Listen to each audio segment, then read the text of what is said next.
melhor elogio que alguém pode ter é ouvir Deus dizer: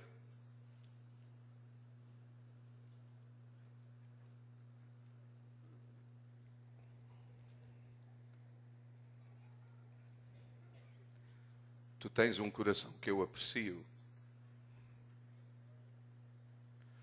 Não sei qual é o teu objetivo na vida, não sei qual é o teu sonho, não sei aquilo pelo que tu estás pronto a dar a vida, mas o desafio de Deus para todos nós, sem exceção, nesta noite, é que no mínimo desejemos que o Senhor tenha a mesma opinião sobre nós.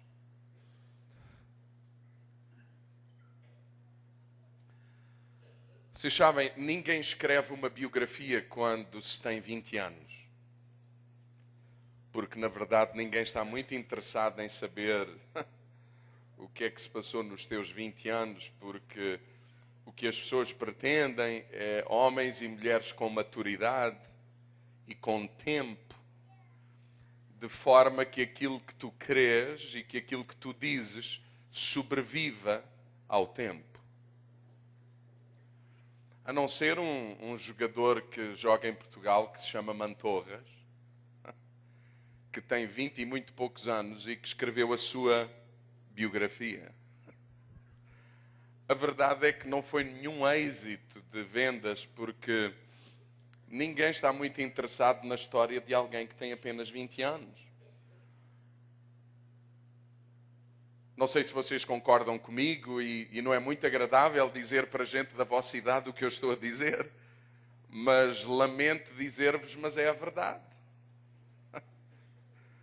Quando alguém que tem 20, 30, 40 anos até, se chega ao pé de alguém e pretende partilhar a sua história, não tem o mesmo peso nem a mesma importância que alguém com mais idade, com mais experiência. Alguém que o tempo provou que aquilo que ele era e que aquilo que ele fazia é de incentivo e de estímulo e de exemplo para todos nós. Eu acho que vocês já descobriram de quem eu estou a falar só pelo facto de ter dito que este homem que escreveu a sua própria autobiografia é um homem com um coração que Deus aprecia, e não há assim tantos na Bíblia que Deus tenha dito isso, realmente. Eu estou a falar do rei Davi. Então, para aqueles que têm a responsabilidade de gravar, o título da palavra que eu trago para vocês nesta noite é a autobiografia do rei Davi, ou o Salmo 23. Abram comigo no Salmo 23. Quantos aqui conhecem o Salmo 23?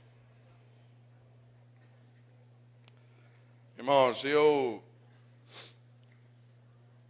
gostaria muito que olhássemos nesta noite para o Salmo 23 com um novo olhar.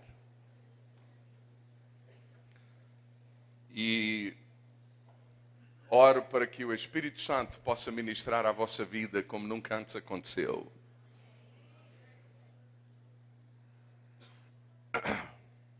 Vocês sabem, Davi teve na sua vida 5 pessoas muito importantes para ele. Eu não sei quantos aqui percebem que Deus sempre usa pessoas. Deus sempre vai usar pessoas para marcar a nossa vida, para nos ensinar os seus princípios, para nos levar a novas dimensões em Deus e na fé. Não sei quantos de vocês já começaram a descobrir isso na vossa caminhada com o Senhor. Davi teve 5 homens na vida dele com quem ele privou e se relacionou e que o influenciou poderosamente. E Deus usou essas pessoas para verdadeiramente levar Davi a novas dimensões, a novas realidades, a novas experiências com Deus. Eu estou a falar de Samuel, como o primeiro homem, um daqueles homens fundamentais na vida de Davi. Não vou perder muito tempo com isso, mas lembrar-vos que é com Samuel que Davi recebe a unção e a voz profética de Deus na sua vida. Mas você sabe, não chega a ter a unção e a voz, não chega a ter a unção e ouvir a voz. Nós precisamos de unção e de autoridade.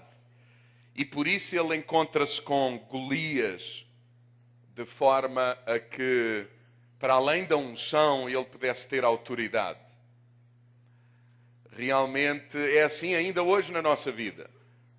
Nós podemos ter muita graça, muita unção, muito favor de Deus, mas precisamos de ter autoridade. E a autoridade vai-se tendo na medida em que se conquistam os Golias da nossa vida. Mas não chega a ter unção e ter autoridade. É fundamental na vida de qualquer cristão ter caráter. E caráter foi alguma coisa que Davi desenvolveu por causa de Saul. Com Saul, Davi desenvolveu o tal coração que Deus apreciava. Foi uma personagem muito difícil na vida de Davi. Eu não sei quantos de vocês têm pessoas difíceis na vossa vida. É justamente com eles que Deus... É justamente com eles e no meio deles que Deus construirá, se vocês deixarem e permitirem e o seguirem, caráter na vossa vida. Com Jónatas, Davi recebeu o reconhecimento e a ajuda. E foi Jónatas que abriu a porta para Davi. Davi era um simples pastor que nem comer nem portar-se como rei sabia. É Jónatas que vai dizer a Davi: Davi, eu vou fazer de ti um rei. Jónatas é uma personagem fantástica. Jónatas é Barnabé do Velho Testamento. Jónatas é aquele que por direito tem direito ao trono. Mas ele olha para Davi e diz: não, Davi, os homens podem achar que sou eu o futuro rei de Israel, mas a graça de Deus é sobre a tua vida, eu reconheço e eu dou de mão. E mais do que isso, eu vou ensinar-te para que tu vás mais longe do que eu jamais iria. Pessoas que Deus usa na nossa vida para nos abrir portas e nos dar oportunidades. Mas finalmente com Natã, Davi aprendeu a prestar contas e a temer a Deus. Já depois de ser rei.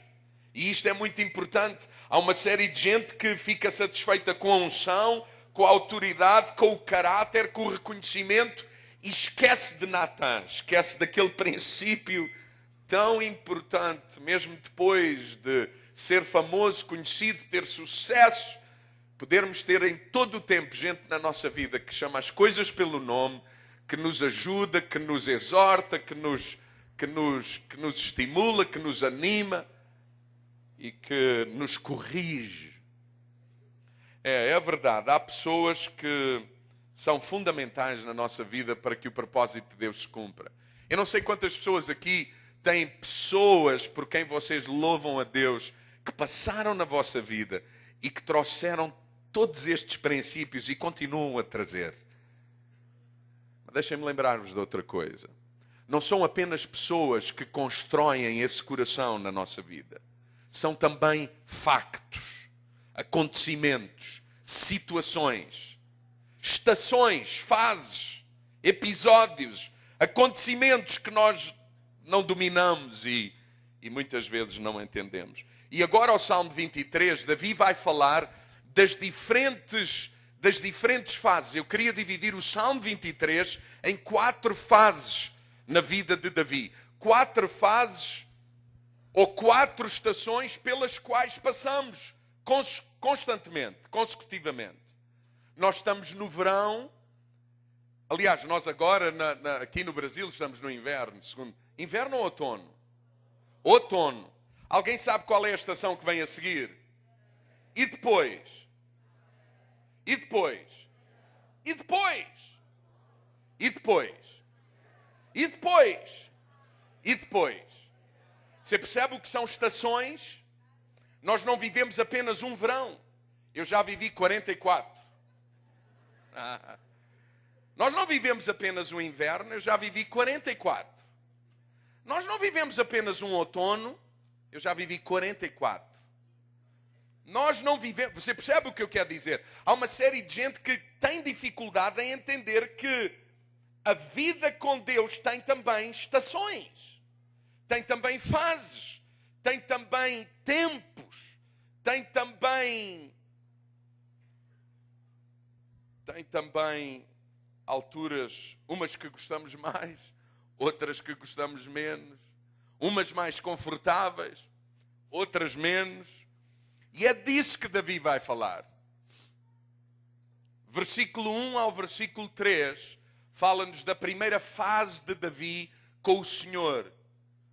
Quantos aqui estão numa de seguir Jesus? Verdadeiramente. Quantos estão numa de seguir, de seguir o seu exemplo, de ter o seu caráter na vida? Quantos estão numa de ser transformados à imagem e semelhança de Jesus? Alguém? Então, é para vocês isto. Para vocês isso. Mas sabe, esta coisa de conhecermos Jesus e de sermos transformados à imagem e semelhança dele, tem de facto fases ou estações, e Davi vai dizer-nos mais ou menos como é isso. Olhem a primeira estação. Dá-me a sensação que isto é verão. O Senhor é o meu pastor, não tenho falta de nada. Deita-me em pasto verde,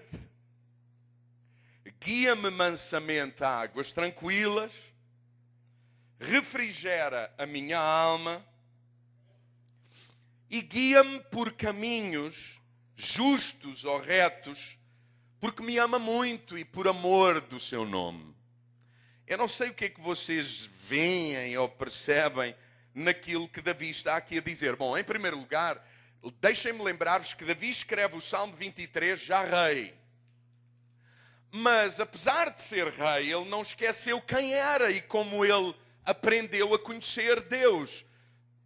E esses primeiros passos de Davi com Deus foram, de facto, naqueles tempos em que Davi estava só, a cuidar do rebanho da família, e deixem-me sugerir-vos numa fase até complicada da sua vida, em especial porque, se vocês se lembrarem, Jessé não considerou que Davi poderia ser o futuro rei de Israel.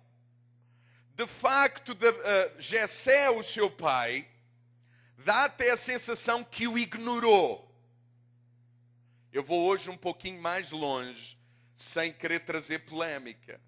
Mas há um versículo no Salmo 51 que sempre me afligiu e que eu não sei exatamente o que é que ele significa e até tenho medo de pensar o que significará. E eu quero lê-lo convosco.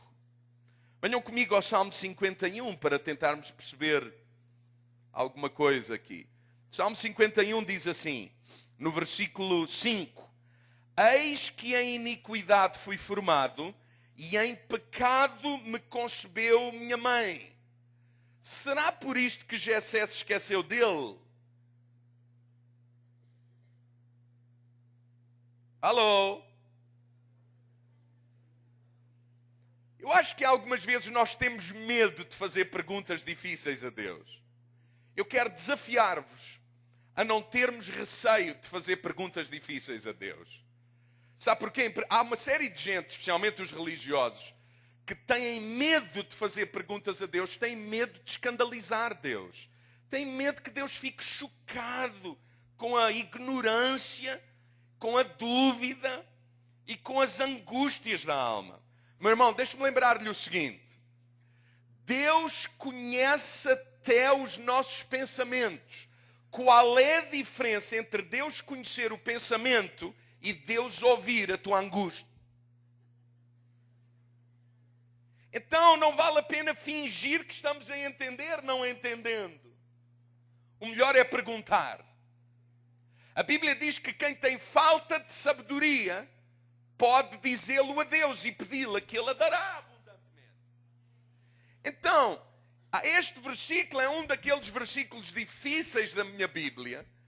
Davi diz que a sua mãe, ele foi concebido em pecado e... eu não sei o que é que isto quer dizer, mas ajuda-me até a pensar que, eventualmente, Davi não era realmente filho de Jessé. Por isso, quando o profeta chega e diz, os filhos são estes, não há mais. Bom, há lá um miúdo que é nosso e que... mas ninguém liga assim muita importância a ele. Você sabe, discute isto com ouvidos de ouvir. Não limite Deus. Não limitemos Deus. De alguém esquecido, Deus lembrou-se de o fazer rei. Para Deus, efetivamente, não há limites nem limitações. Em especial quando nos dispomos a conhecê-lo e a deixar que ele seja, que o caráter de Cristo seja formado em nós. Tudo é possível àquele que crê e tudo é possível àquele que nele crê. A Bíblia diz que Davi está a dizer o seguinte: no meu início com Deus, era assim como no tempo em que eu cuidava das minhas ovelhas, e nós sabemos que Davi era um bom pastor.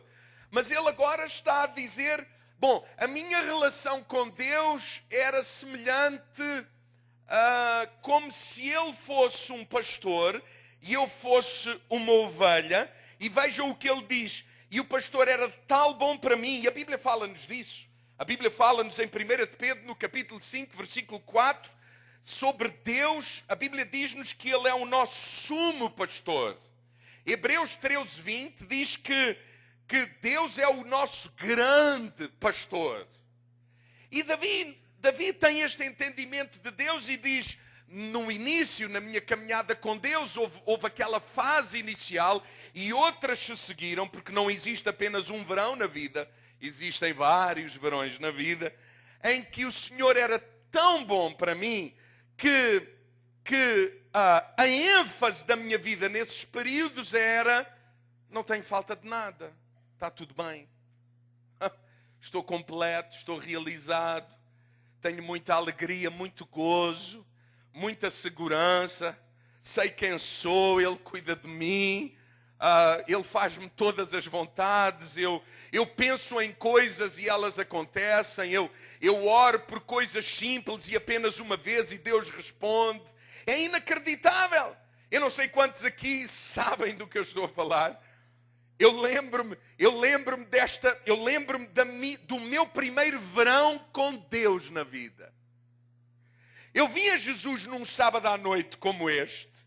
Bom, na verdade não era bem como este, porque em vez de ter, não sei exatamente quantos vocês são nesta noite, eu estava num grupo de uns 15 jovens. E naquela mesma noite eu fui cheio, aceitei Jesus, nasci de novo, fui cheio do Espírito Santo, e veio sobre mim um desejo, uma vontade de ser como Jesus e de o servir para o resto da minha vida. E ainda hoje, enquanto orava e pensava no que vos ministrava, lembrei-me do primeiro verão da vida.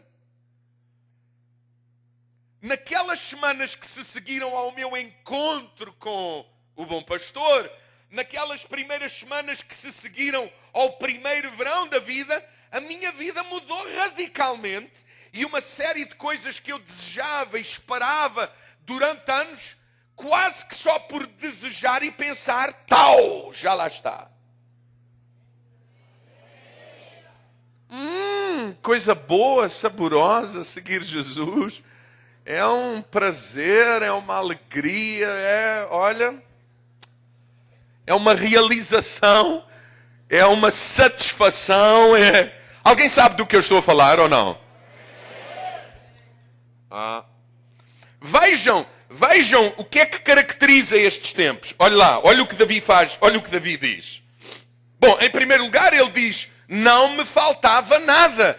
Esta seria a melhor maneira de viver.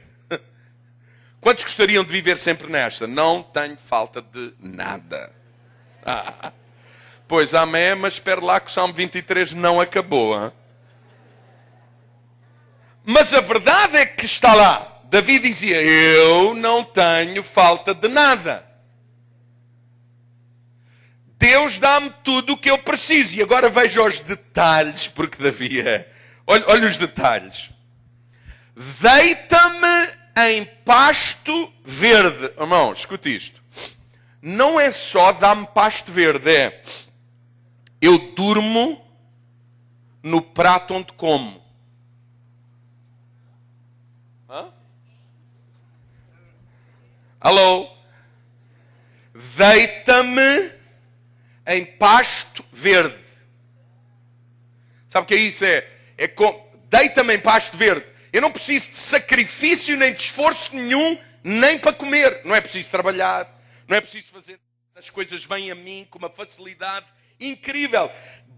O bom pastor leva-me ao pasto e diz, estás cansado de comer, dorme. Acordaste? Sim. Apetece-te comer? Sim, come. Até deitado, come. Ele está no pasto. Olha, não há trabalho, não há sacrifício, não há esforço. Olha, alguns de vocês estão a olhar para mim, mas na verdade até na vida, naturalmente falando, é assim. Quando nós éramos crianças e bebés, essa era a fase também da nossa vida. Nós poderíamos dizer sobre quem cuidou de nós. Não tenho falta de nada. Não preciso de trabalhar para comer. Aonde eu estou deitado é onde eu como.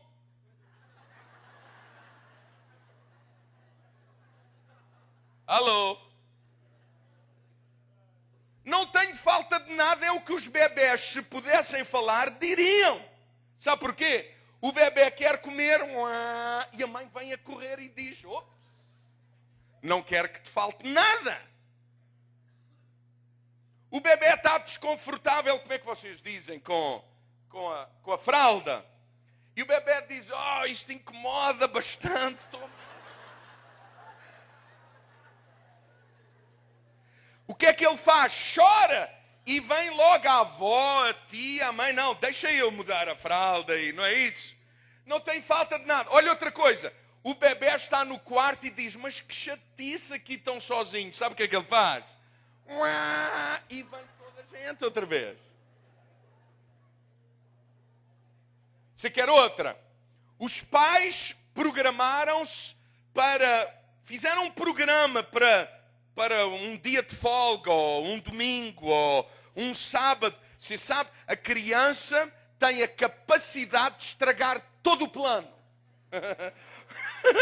E não precisa de falar, nem de argumentar. Basta manifestar uma necessidade e tudo muda.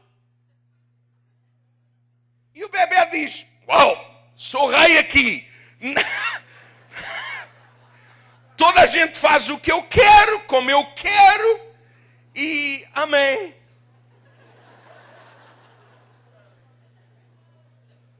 Não é que Davi está a dizer isto também com Deus. Não tenho falta de nada. O Senhor guia-me a pasto verde e diz, filho, deita-te aí. É como se nos deitássemos numa grande panela de uma saborosa feijoada, como foi hoje o almoço.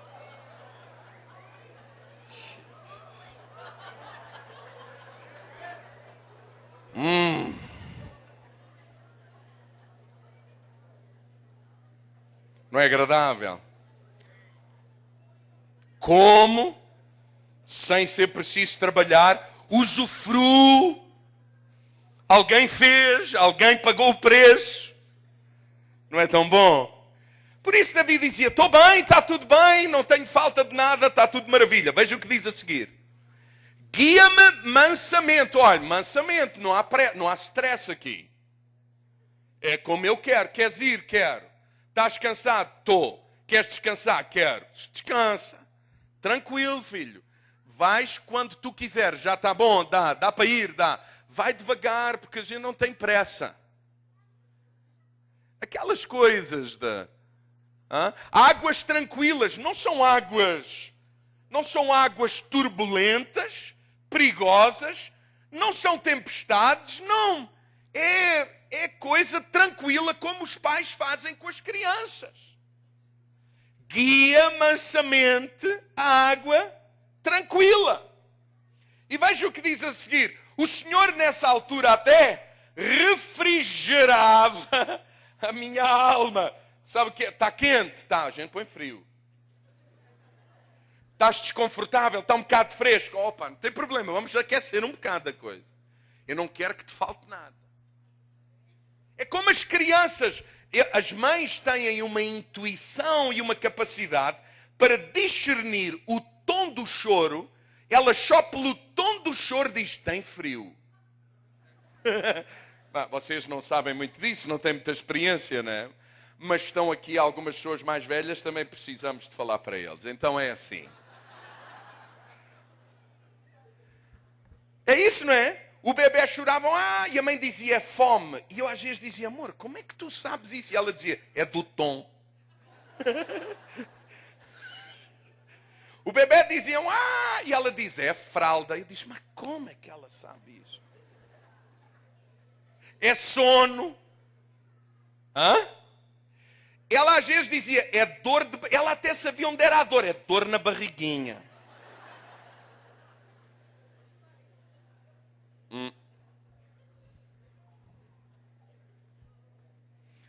Refrigera a minha alma. Sabe o que é isso? Como é que é? Alma, sentimentos. Aquelas inquietações. Isto é forte demais para ti. Pronto. A gente refrigera, dá aí um jeito para ter aquela temperatura que tu gostas.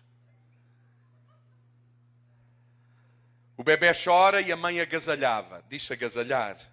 O bebê chorava e a mãe dizia, não, deve ser calor, e despe. E o bebê para e diz, não me falta nada. É como aquela gente quando vem a Jesus, o primeiro verão da vida. Alguma coisa não está muito bem, lá vai o líder, lá vai o responsável e é tudo em função da ovelhinha que não lhe pode faltar nada.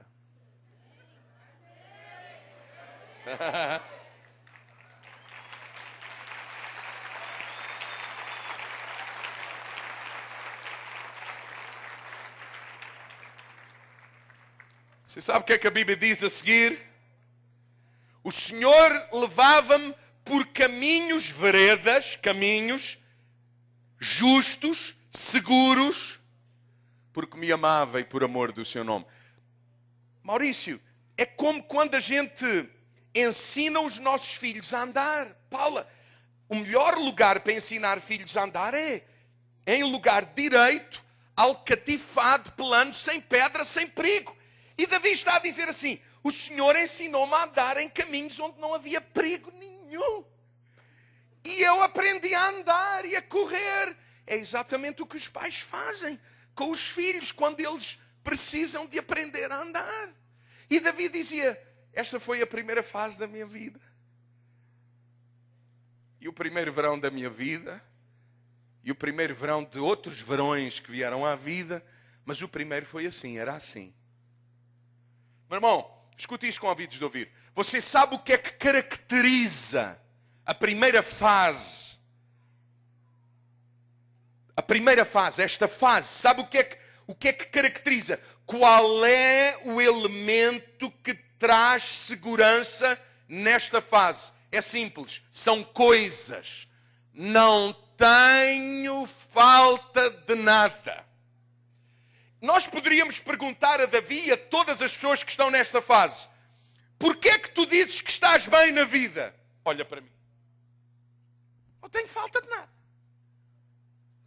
Como é que eu posso estar mal na vida? Como é que eu posso não estar bem na vida quando eu faço uma análise em vários aspectos da dimensão humana e eu consigo dizer, está tudo bem, não tenho falta de nada, é tudo a meu favor. É tudo como eu quero. Aonde eu vou, há um clima em cima de mim que põe quente e frio quando me apetece. Se quiser parar, paro. Se quiser descansar, descanso. Se quiser comer, como. Se quiser dormir, durmo. E o Senhor e todos à minha volta suprem todas as minhas necessidades. O irmão está feliz? Estou. Porquê? Tenho tudo o que eu quero. Alguém gosta desta fase na vida? O problema é que muitos ficaram aí. É tão bom. Que disseram, a vida cristã é isto. Então, amém. Mas sabe o que é que Davi diz? O que Davi diz é que depois desta fase veio outra. E é aquilo que está escrito no versículo 4. Que diz assim. Ainda que, os aindas que é assim um bocado problemático. Ainda que houve alturas em que eu tive que aprender a andar em vales de sombra e de morte, e aprender a não temer mal algum, porque tu estás comigo, a tua vara e o teu cajado me consolam. Meu irmão, aqui não há mais nada me faltará. Essa é uma página que já viramos. Aqui dá a sensação que saímos do verão e começamos a entrar no outono. E o que é o outono? E o que é esta fase? São aqueles tempos em que somos conduzidos a vales de sombra e de morte. Fala-nos de alguns perigos, de ambientes adversos que não apreciamos, que não gostamos, aonde temos medo, mas aprendemos a não ter. Você sabe, só é possível aprender a não temer quando se teme. Há uma série de gente que quer aprender a não ter medo, mas sem ter medo. Não há amém nada, porque isso não existe. Amém quer dizer assim seja, mas não será.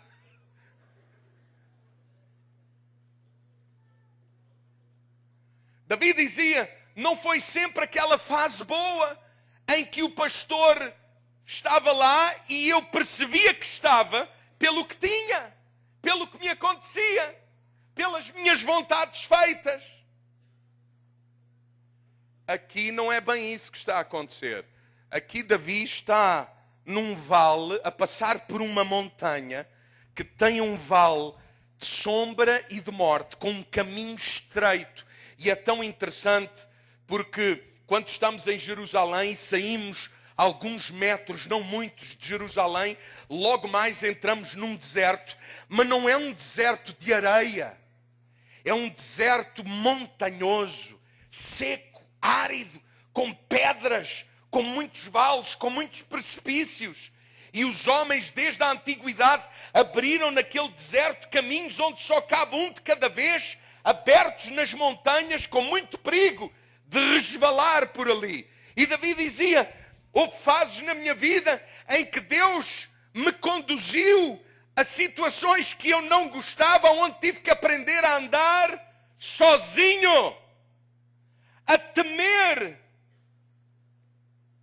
Você sabe, é exatamente o mesmo que acontece até na nossa vida. Quando os pais levam os filhos, por exemplo, pela primeira vez à escola, sabe o que é que acontece? O pai e a mãe vão lá deixar o menino, mas com muita vontade até de lá ficar também, porque o menino chora e pergunta à mãe, mãe, mas vens-me buscar no mínimo depois da escola? Venho, filho, de certeza, venho. E a professora diz, vai embora, porque dele cuido eu, de si cuida você. E o filho fica lá, só, pela primeira vez, com gente que não conhece, num ambiente que nunca viu, forçado a aprender, ansioso que a mãe venha ou o pai ao fim da tarde, e chora. Você sabe, um bom pai deixa mesmo o filho lá, por mais que chore. E sabe uma coisa? Se o pai não quiser que o filho chore e ele mesmo não quiser chorar por deixar o filho, chorará mais tarde por uma razão bem mais grave. O filho não aprenderá a ler, o filho não aprenderá a escrever, não terá a educação de que precisará para a vida. E o pai, apesar de sofrer nessa situação, diz: meu filho, tu precisas mesmo disso, tu vais precisar de aprender, tu vais precisar de aprender a confiar, tu vais precisar de fazer o teu caminho, e este é o início dessa fase. Meu irmão, sabe uma coisa? No tal vale da sombra e da morte, coisas não são importantes. Não são coisas o fator de segurança nessa fase. Sabe qual é o fator de segurança nessa fase? Vara e cajado. E vara e cajado na palavra de Deus sempre apontam para a palavra de Deus, as promessas de Deus, a voz de Deus, aquilo que Deus disse, aquilo que Deus prometeu, aquilo que o Senhor falou conosco. Meu irmão, no vale da sombra e da morte, deixa-me lembrar o seguinte: você vai ter que aprender a passar por ele sozinho. E lá sozinho descobrir que a palavra de Deus está consigo e em si. E vou-lhe dizer, se você não tem a palavra no vale, o vale tornar-se-á mais perigoso ainda. O que é garantia de vencermos o vale é a palavra de Deus que nos conforta, que nos dirige, que nos comanda, que nos orienta, que nos anima, que nos estimula, que nos dá esperança, que nos faz andar. E Deus falou e eu vou. E Deus diz que está comigo e eu vou aprender isso. E Deus diz que é comigo e eu sei disso. E Deus disse-me que eu vou vencer e eu vencerei. E Deus falou-me, deu-me esperança e na sua palavra eu confiei e é ela que me faz andar, não são os meus sentimentos. Aqui não há refrigeração de sentimentos. Aqui não há ninguém que quando tu choras virá. Todos nós temos que aprender individualmente a passar pelos vales, pelos desafios, pelas sombras da vida, pelo cheiro à morte. A promessa de Deus é que Ele está e estará conosco para sempre.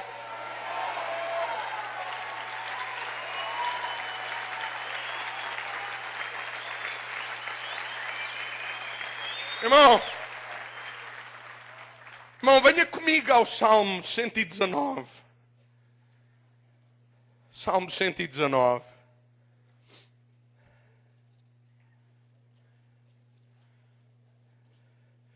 Versículo 49 e 50 diz assim. Veja o que o salmista vai dizer aqui. Olha o que o salmista está a dizer aqui no Salmo 119. Versículo 49. Diz assim. Lembra-te da palavra dada ao teu servo, na qual me fizeste esperar.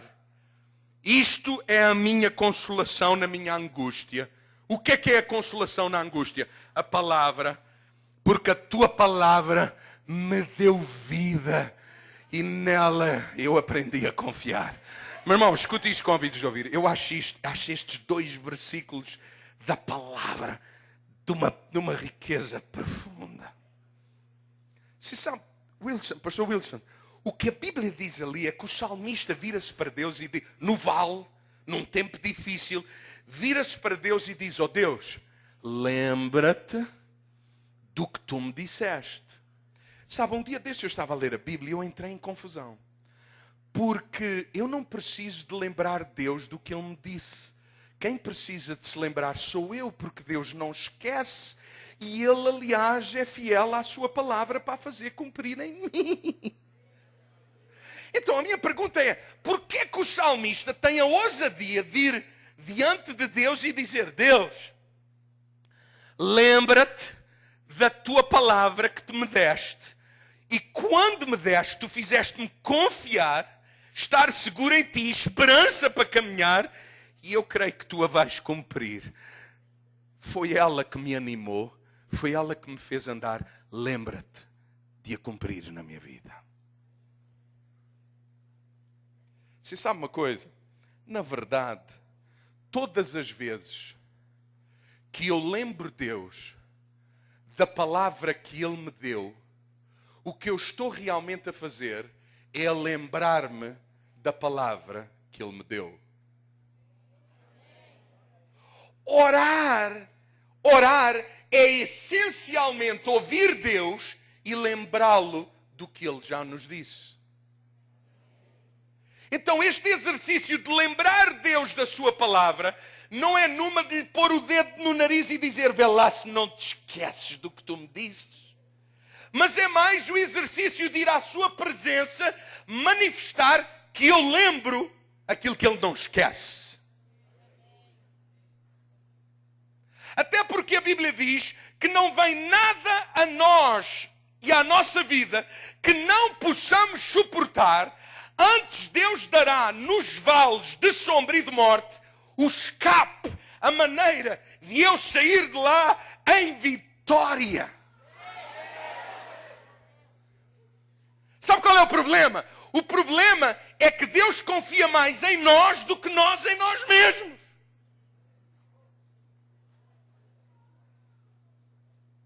Porque se Ele diz assim: não vem nada à tua vida que tu não possas suportar, eu dar-te-ei o escape e a palavra de que precisarás para vencer, para passares isso, para passares para a outra margem.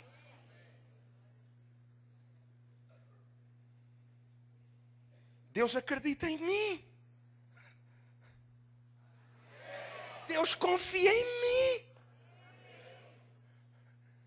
Eu estou numa situação difícil e Deus diz: filho, vais conseguir, vais conseguir. O problema é que nós pensamos: não vou conseguir, não vou conseguir, não vou conseguir. Hã? E o salmista aqui está a fazer o exercício de ele mesmo se lembrar. Meu irmão, compre uma Bíblia, por amor de Deus, compre uma Bíblia onde você possa escrever, riscar, pôr datas. Quando Deus fala, meta lá a cores, brilhante, pinte, ponha bandeiras, faça o que você quiser. Mas lembre-se da palavra que Deus lhe prometeu. Lembre-se daquilo que Deus falou. Lembra-te. Faz o exercício de lembrar a palavra, a promessa. Meu irmão, não são coisas aqui a solução. Eu sei o que é ir ao médico com um dos meus filhos e o médico dizer: é meningite. Ali não são coisas, Paula. Ali o que é que importa o que temos? Ali não há nada que pague a saúde. Quando um pai ouve o seu filho está na droga, independentemente da conta bancária, independentemente da marca do carro, independentemente do bairro onde vive, ali, aquela fase da vida em que nós estávamos satisfeitos pelas coisas, ali não tem valor nenhum. A única coisa que importa ali é uma palavra. É ouvir a voz de Deus. E eu lembro-me quando o médico disse: é meningite, uma doença gravíssima, perigosa, que tira a vida de tantas crianças. A minha primeira reação foi: Senhor, o que é que tu tens a dizer sobre isto? E lembrar-me de uma série de promessas da palavra. E alguns dias depois o médico dizia: o menino está fora de perigo, está tudo bem. Ouça, meu irmão, não foram coisas, aquilo que nós tanto desejamos e anelamos e estamos prontos até às vezes a dar a vida e a comprometer tudo. Não, ali não é coisas, ali é a palavra. Lembra-te da palavra dada ao teu servo, porque foi ela que me fez andar. Eu nela confiei e nela confiarei até passar para o outro lado.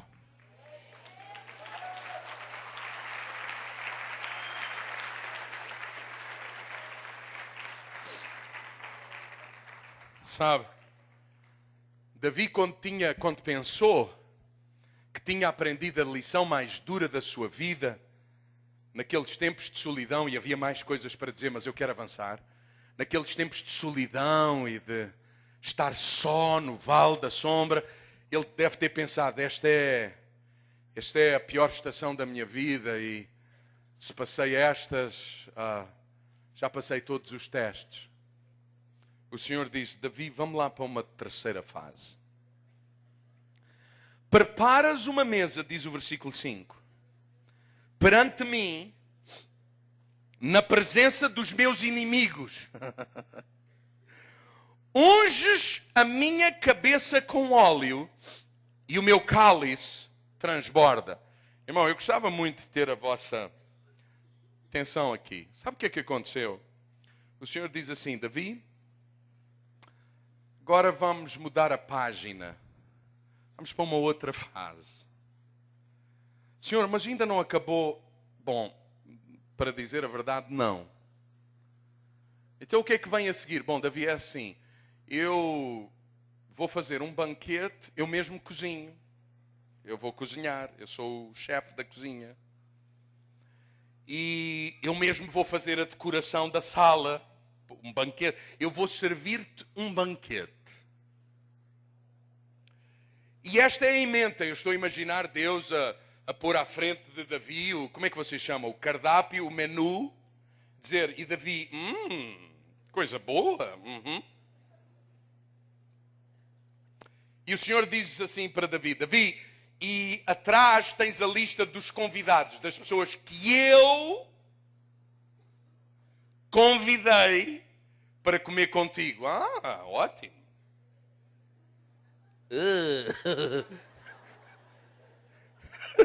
Senhor, tu não esqueceste nenhum dos meus inimigos.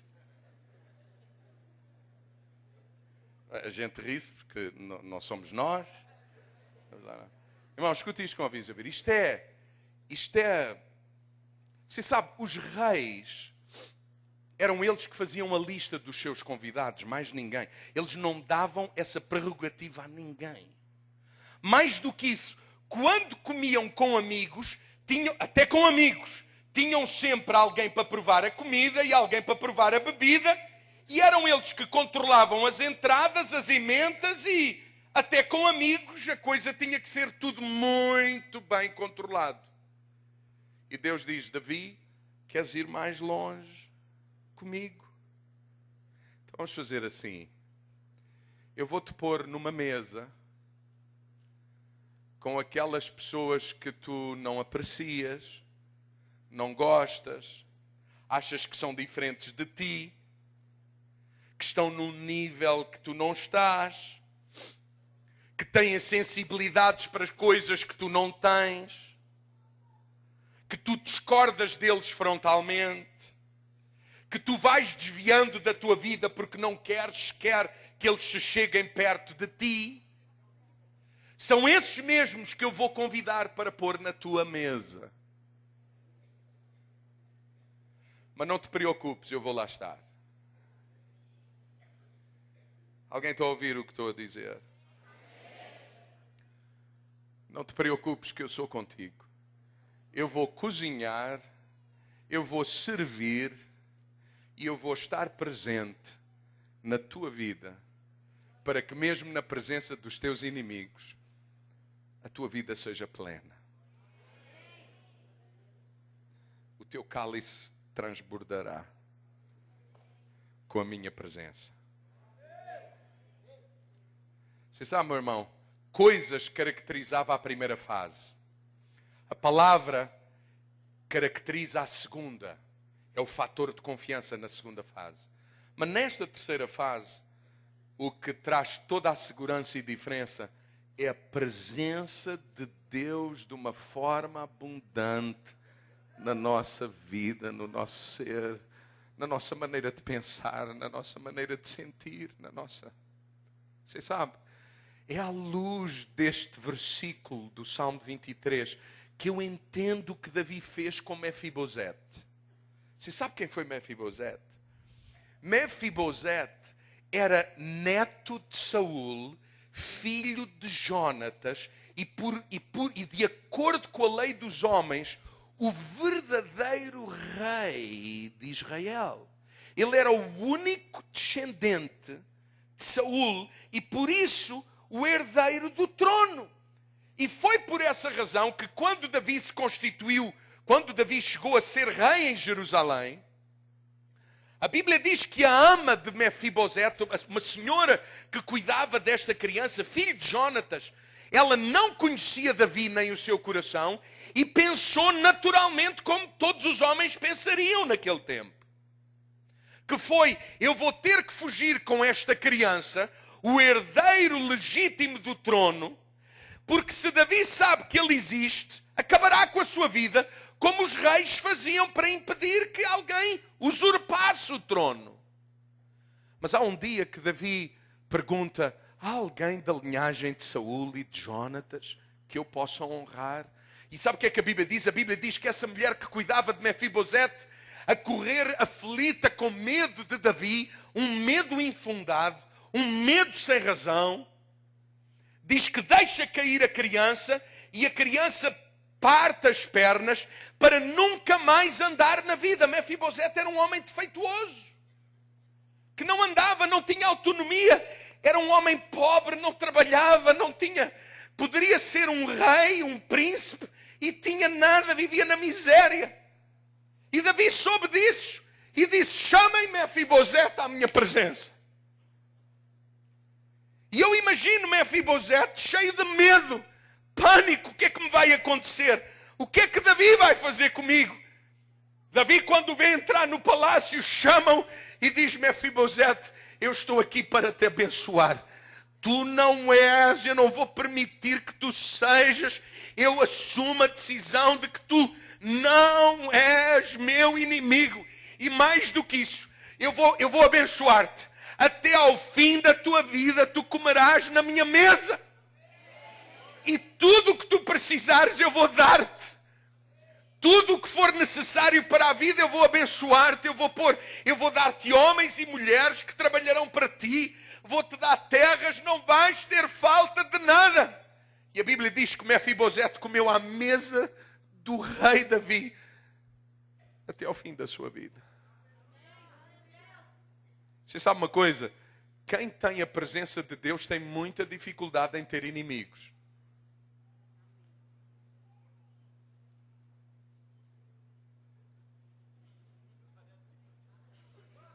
Mas que é muito duro aprender isso, isso. Temos que ir mesmo para a cruz definitivamente.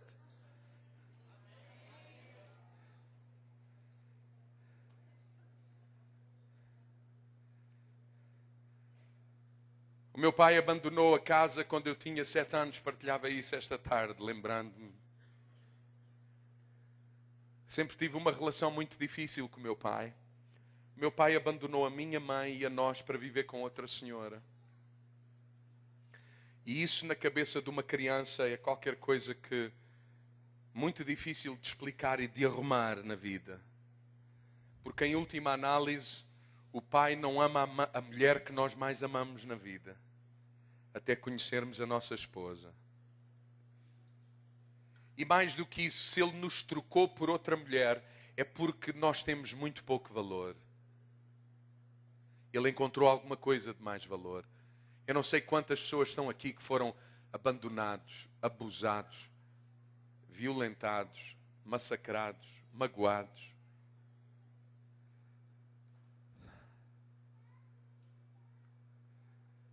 Você sabe, eu não posso evitar que alguém me magoe. Mas eu há muitos anos que aprendi que com Jesus eu posso evitar ficar magoado.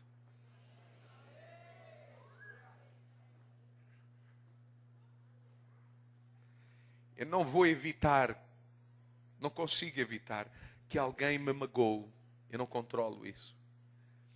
Mas é minha decisão dizer, eu vou mudar isto.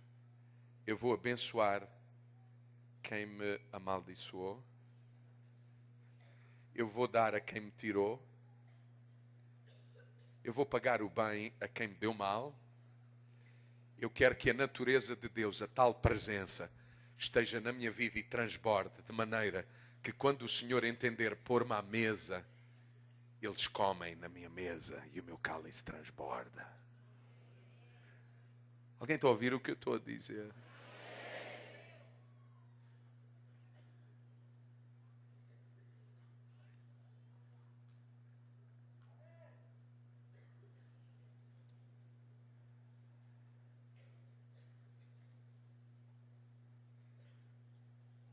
Eu conheço uma mulher que foi... Bom, o que eu vou dizer é muito duro e pesado. Que foi abusada emocionalmente, fisicamente e sexualmente pelo seu pai. Aos 18 anos saiu, fugiu de casa. Num profundo sofrimento. Uma história longa, muito longa. Casou, divorciou-se, porque quando deu por ela, tinha casado com um homem do estilo do seu pai.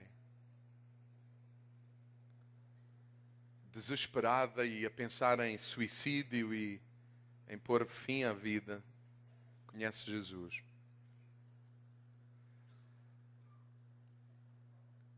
Passou por diferentes fases na vida com Deus, como estamos a perceber nesta noite. E vou-vos dar o fim da história. É verdade que isso aconteceu quando ela já tinha mais de 50 anos. Mas hoje é ela que toma conta do seu pai.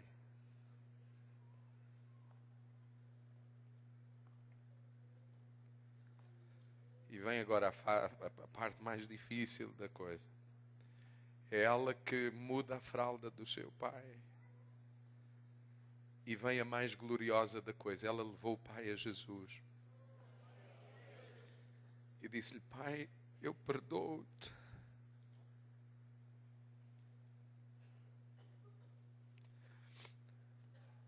Porque o meu cálice transborda.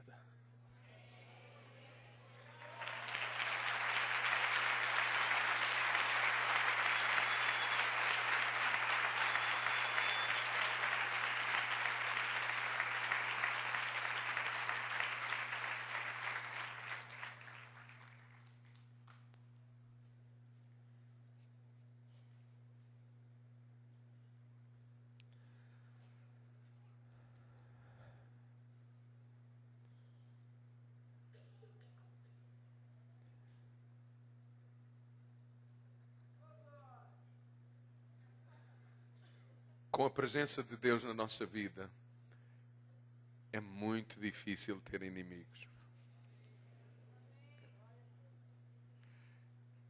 Mas esta é uma nova fase na vida.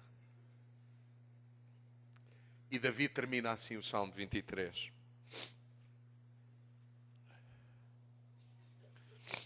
Tenho a certeza que a bondade e a misericórdia me seguirão todos os dias da minha vida e habitarei na casa do Senhor por longos dias. Sabe de que é que Davi nos fala aqui? De eternidade. Eu tenho a certeza que a bondade do Senhor e a sua misericórdia me seguirão por todos os dias e finalmente eu estarei em sua casa para sempre.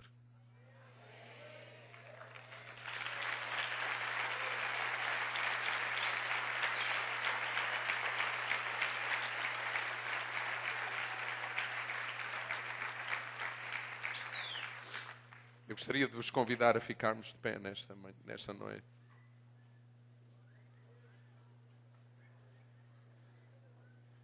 Eu não sei se é possível ter o grupo de louvor aí.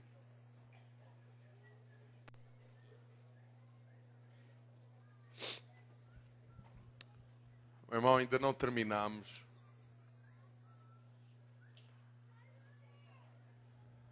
Você sabe, eu creio que chegou à igreja. Eu creio que chegou à igreja e estamos a viver os dias em que na igreja estão aqueles que pertencem a uma geração ou à geração em que cada um vai escrever o seu Salmo 23 da mesma maneira que Davi o escreveu. Eu vou dizer de novo, estamos a viver dias em que a igreja tem a geração que, tal como Davi, escreverão ou outros o farão por eles o seu próprio Salmo 23.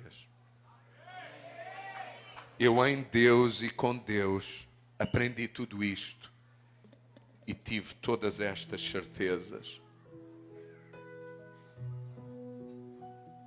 Experimentei todos estes fatores de segurança, as coisas, a palavra, a presença e a certeza da vida eterna.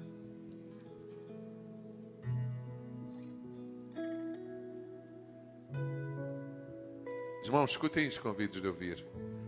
O Espírito de Deus proporcionar-nos-á a oportunidade de, na escola, na família, no bairro, de nos levar a mesas com gente muito diferente de nós. Gente que a igreja considerou durante séculos inimigos e gente inalcançável. Gente de quem na verdade queríamos viver longe e sossegados. Você sabe, há um número, Pastor Wilson, a experiência, a vida, tem-me mostrado tanta gente que se fica pela primeira fase, não crescem. Não crescem. Outros que aprendem vão até à segunda, aprendem a ter a sua própria intimidade com Deus, especialmente naqueles tempos mais difíceis, aprendem a depender da palavra. Mas não vão mais longe, não deixam que transborde das suas vidas até para aqueles que são diferentes de nós, que nos prejudicaram, que fizeram o que não deviam, disseram o que não deviam da nossa vida, o que for. Gente que não permite que o processo de Deus esteja em nós e vá conosco até ao fim. Mas eu creio que está nesta altura na igreja uma geração de gente ousada, de gente comprometida com Deus, que diz: Senhor, eu sei que não é fácil, mas se Tu és comigo, quem será contra mim? Senhor, eu sei que não está em mim sequer a capacidade para. Eu louvo-Te pelas coisas, pelas minhas necessidades supridas, louvo-Te pela palavra, louvo-Te pela Tua presença na minha vida, que é suficiente até para estar ao pé de todo tipo de pessoas, ser sal e luz, influência. Aleluia. E em última análise, uma geração que vê tudo na sua vida na perspectiva da eternidade.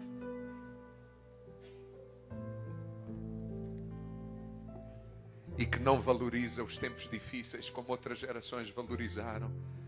Valorizarão mais uma eternidade com Deus, com aquele que tanto desejamos ver, conhecer, apalpar.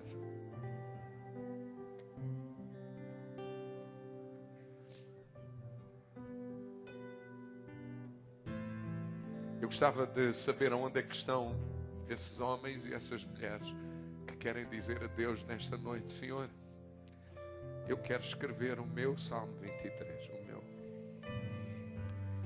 Fica encorajado com o de Davi, com a experiência de Davi, mas eu quero o meu próprio.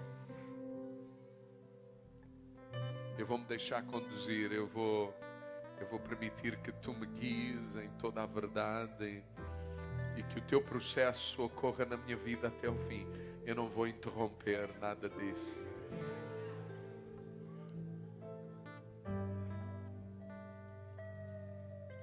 Você sabe, às vezes estar sentado a uma mesa com gente diferente pode falar de gente de outras culturas, de outras tribos na sociedade pós-moderna. Tribos. Gente que veste de maneira diferente, que se penteia de maneira diferente, que tem mais brincos do que o normal. Senhor, senta-me onde quiseres. Desde que eu tenha a tua presença, é tudo o que eu quero, é tudo o que eu preciso.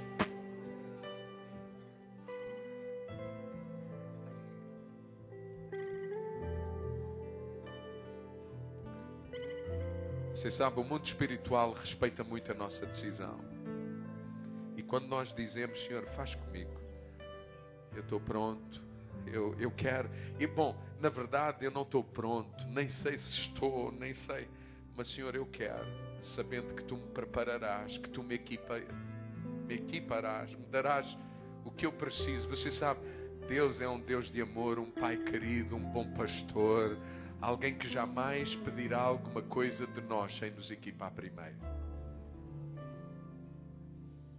Porque tudo é dele, por Ele e para Ele. Eu sei o que é ser o filho indesejado de uma família e tornar-se o conselheiro de toda a família.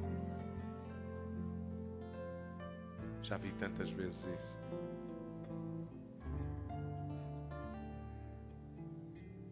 Onde é que estão aqueles que querem dizer para Deus nesta noite: eu quero escrever o meu próprio Salmo 23?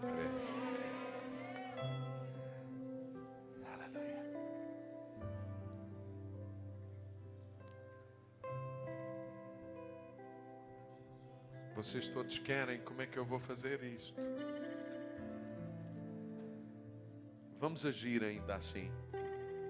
Saiam do vosso lugar, onde estão, cheguem para outro lugar, não direi aqui na frente, mas venham, saiam do lugar onde estão para dizer: Deus, eu quero escrever o meu Salmo 23, ou que alguém o escreva por mim.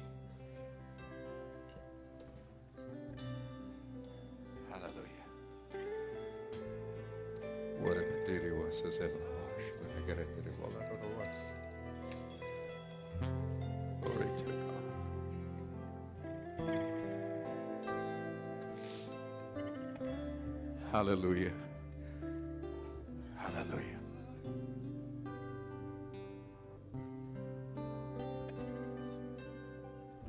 Vocês querem cantar? Prosseguir o caminho que Aleluia, Jesus. Tu preparaste para mim, Senhor.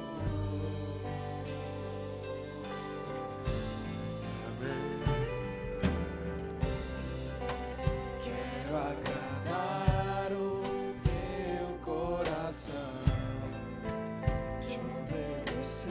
Uma boa atitude da sua parte para orar ao Senhor. Se ajoelhe onde você está. Uma forma de reconhecer o senhorio do Senhor sobre a sua vida. E abre a sua boca diante do Senhor e diga: Deus, eu quero a oportunidade. Enquanto a equipe de louvor cante, você ora, você clama, você se posiciona diante do Senhor. Fala: Senhor, venha, Senhor. Quero te conhecer mais. Quero avançar. Eu coloco a minha vida no teu altar. Eu quero, Senhor, o Salmo 23 na minha vida. Quero conhecer como Davi conheceu. Diga isso para o Senhor. Abra a sua boca. Clame ao Senhor enquanto a equipe de louvor canta. Tanto me amar, vou passar pela cruz.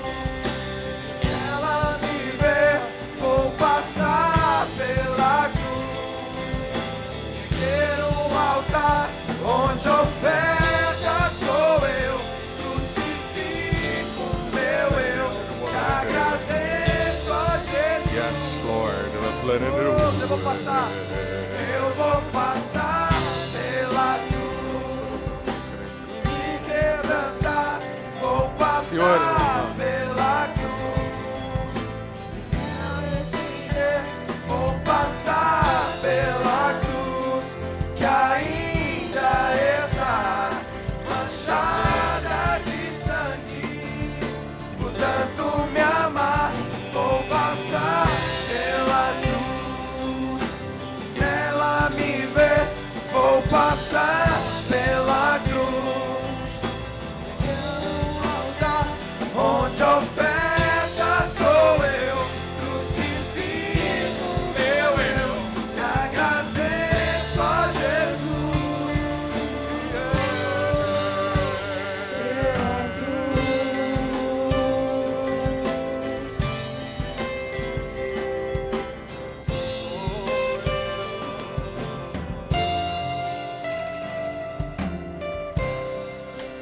Não quero ir por atalho,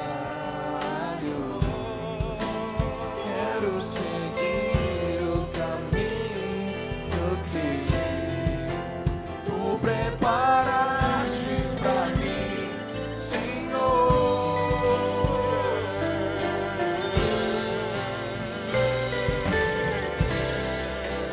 Quero agradar o teu coração, te obedecer é sempre o melhor.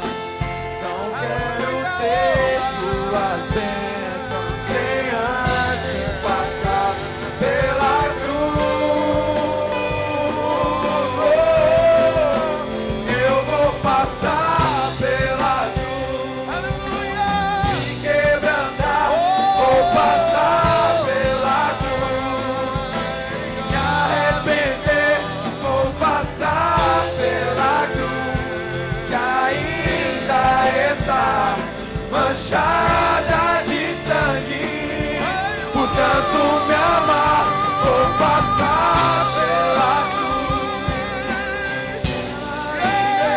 vou passar pela cruz, erguer um altar onde oferta sou eu, crucifico o meu eu, te agradeço a Jesus.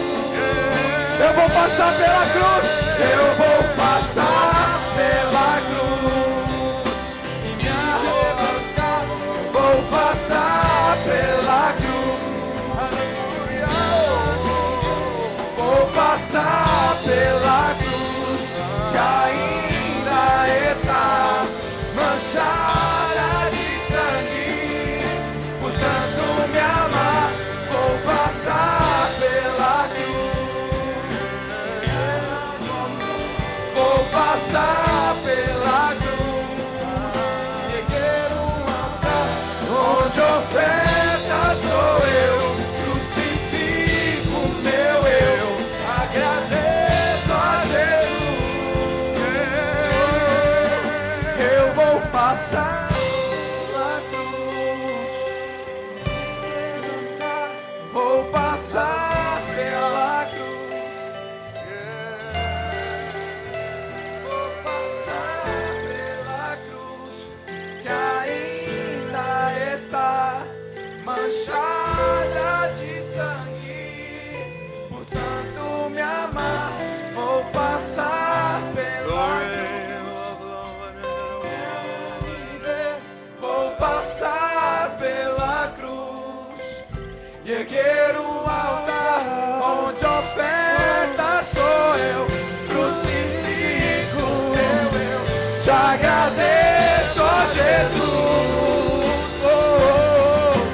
Eu vou passar pela cruz, me quebrantar, vou passar pela cruz, e nela vou passar pela cruz, que ainda está manchada de sangue.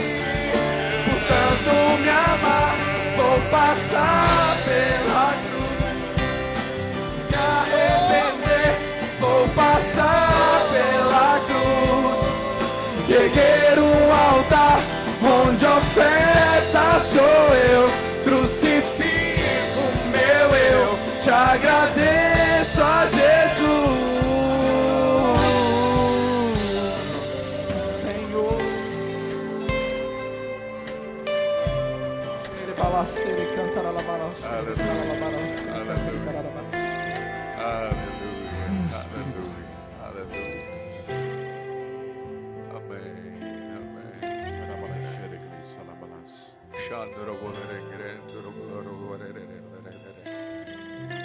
Oh, Espírito Santo. Espírito Santo. Eis-nos diante do trono, diante do Senhor Criador dos céus e da terra e de tudo aquilo que nela há, prontos disponíveis, Senhor, para que o teu processo, a tua vontade, o teu propósito se cumpra na nossa vida e por intermédio da nossa vida, na vida de todos aqueles que estão à nossa volta. Senhor, obrigado pela provisão, mas muito mais obrigado pela tua palavra, pela tua presença, pela certeza da eternidade, de que um dia estaremos contigo para sempre. Aonde te veremos, aonde entenderemos tudo, aonde celebraremos com muito mais entendimento todas as coisas.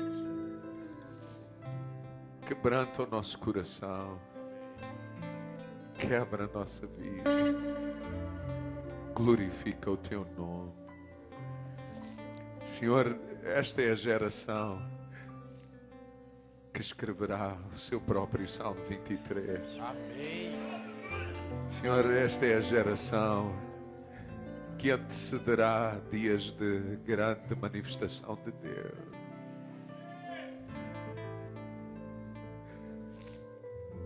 Senhor, esta é a geração que experimentará o que nunca antes foi experimentado e visto na terra. Amém.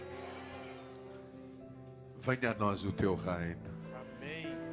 Seja feita em nós a tua vontade. Amém. Para a honra e glória do nome de Jesus. Senhor, nesta noite eu oro por uma unção fresca, pela manifestação dos dons do teu Espírito. Amém. Por ministérios distribuídos sobre as nossas vidas, sobre aqueles que estão disponíveis, abertos, para que a tua vontade se faça, para que o teu reino se estabeleça. Obrigado, Senhor, pelo favor, pela graça, pela misericórdia estendida até a nossa vida. Obrigado por nos teres escolhido, por nos teres amado, por nos teres nomeado, por nos teres enviado,